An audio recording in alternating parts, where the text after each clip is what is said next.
ज़िमनी इंतखाबात में हुकूमती पार्टियों ने कमोबेश सारी नशिस्तों पर कामयाबी हासिल की है। इन नशिस्तों में फैसलाबाद का हल्का NA 104 भी शामिल है, जहां से साबिक अपोजिशन लीडर राजा रियाज के बेटे राजा दानियाल ने कामयाबी हासिल की और अब वो मेंबर कौमी असेंबली बन गए हैं। आज हमारे साथ स्टूडियोज़ में राजा रियाज साहब मौजूद हैं। आइए इनसे बात करते हैं। अस्सलाम वालेकुम राजा साहब, और आपको बहुत बहुत मुबारक हो। हेलो,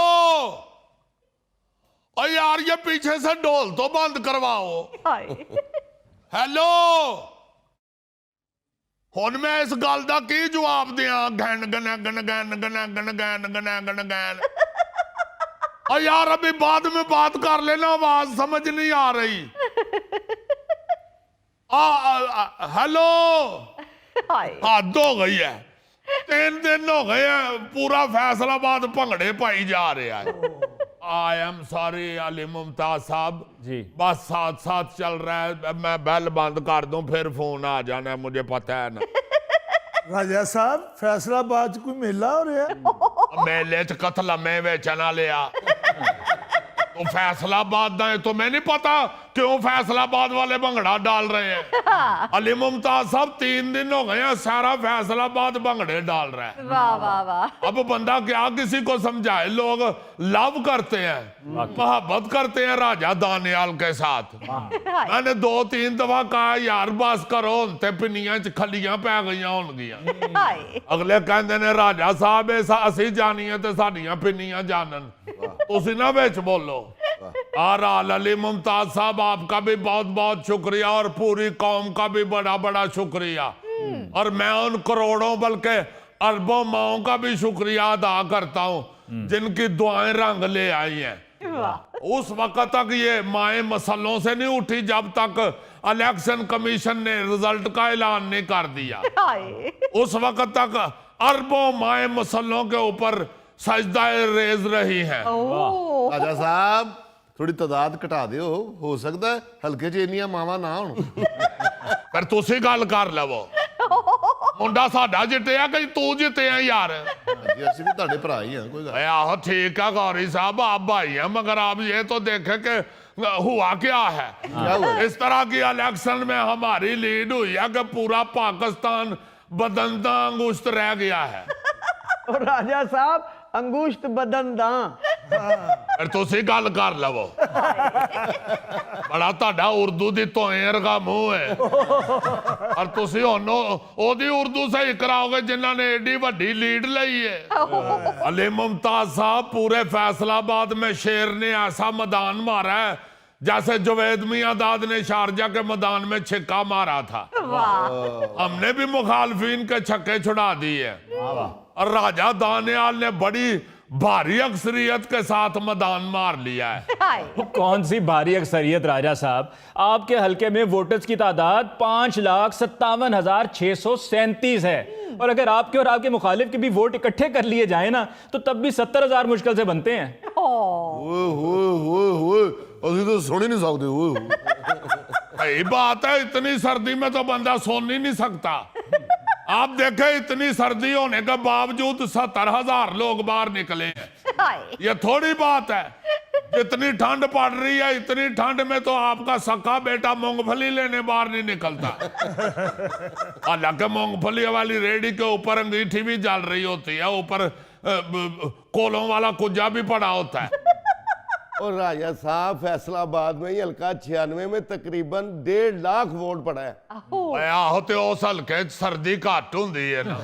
राजा साहब, ਤੁਸੀਂ ਆਪਣੇ ਹਲਕੇ 'ਚ ਨਾ देसी आंडे ਵੇਚਣ ਵਾਲੇ मुंडे ਛੱਡੋ। सही बात है, सर्दी का कोई बंदोबस्त होना चाहिए। राजा साहब, पिछले इलेक्शन भी सर्दियों में हुए थे, फरवरी 2024 में, और तब आपके बेटे ने वहां से 95,000 वोट लिए थे और वहां से जीते थे हामिद रजा साहब 1.25 लाख वोट लेके, और दोनों के वोटों को तब इकट्ठा करें तो तकरीबन 2.5 लाख वोट बनता है। आहो तो पिछली दफा स्वेटर कितने सस्ते थे। ये भी तो देखें महंगाई कितनी हो गई है। जितने महंगे स्वेटर हैं, कौन बेचारा गरीब आदमी स्वेटर खरीद सकता है? तो आपका मतलब है कि इस हुकूमत ने महंगाई कर दी है? यार इस हुकूमत ने किस लिए महंगाई की है? हुकूमत कर रही है या स्वेटर बेच रही है? ये तो जो स्वेटर बेचते हैं ये उनकी जियादती है। रेडी वाले उन्होंने महंगाई कर दी है। आप देखे अल्लाह ताला के फजलो करम से हम गरीब आदमी के साथ ज्यादती नहीं करते।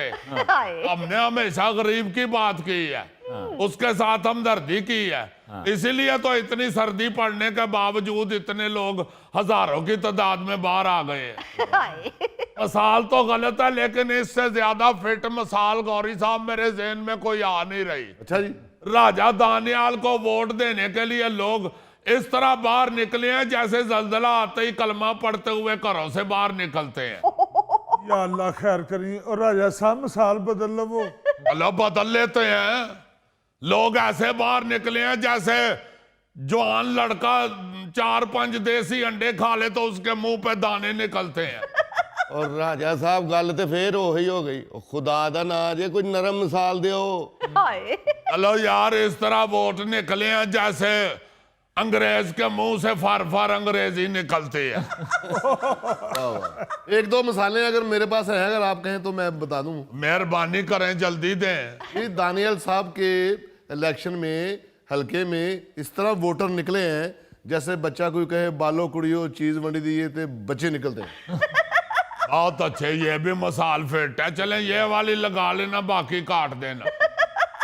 राजा साहब क्यों भड़के मार रहे हैं? हम सब जानते हैं कि ज़िमनी इंतखाबात में ज्यादातर वही पार्टी जीतती है जो हुकूमत में होती है। हाँ जी, ठीक है, मगर आप यह देखे कि राजा दानियाल ने साबित किया है कि शेरां दे पुत्र भी शेर ही हुंदे ने। ओ बोर्ड दी थां ते बोर्ड ही उगदा है। वाह, ਇਹਦੇ ਚ ਵੀ ਕੋਈ ਇੱਕ ਦੋ ਮਿਸਾਲਾਂ ਦੱਸੋ।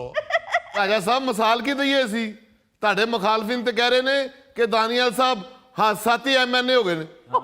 ਆ ਸਾਥੀ ਐਮਐਨਏ ਕਿਆ ਮਤਲਬ? ਸਾਡੇ ਹਲਕੇ ਚ ਕਿਹੜਾ ਇਲੈਕਸ਼ਨ ਵਾਲੇ ਦਿਨ ਮਸਦੇ ਚ ਵੈਗਨ ਵੱਜੀ ਹੈ ਤੇ ਉਹ ਐਮਐਨਏ ਹੋ ਗਿਆ। बात वो करें जो करने वाली है। अल्लाह के फजल से वोट लेके एमएनए हुआ है, ऐसे नहीं हुआ। मुखालफिन को तो अली मुमताज साहब आप मुंह छुपाने को जगह नहीं मिल रही। हाय, क्योंकि राजा दानियाल की संदूकड़ी में से इतने वोट निकले हैं, इतने वोट निकले हैं कि जो वोट गिनने वाले थे उन्होंने कहा यार गिनो ना तोल लवो। आपको पता है अनाउंसमेंट क्या हुई थी? राजा दानियाल 2.5 मन वोट से लीड ले गए। ਰਾਜਾ ਸਾਹਿਬ ਇੰਨੀ ਖੁਸ਼ੀ ਵਾਲੀ ਗੱਲ ਕੋਈ ਨਹੀਂ, ਮਗਰ ਤੁਸੀਂ ਵਾਲਦ ਹੋ, ਤੁਹਾਡੀ ਇੰਨੀ ਬਣਦੀ। ओ यार मेरे तो उस दिन से भंगड़े ही नहीं रोक रहे।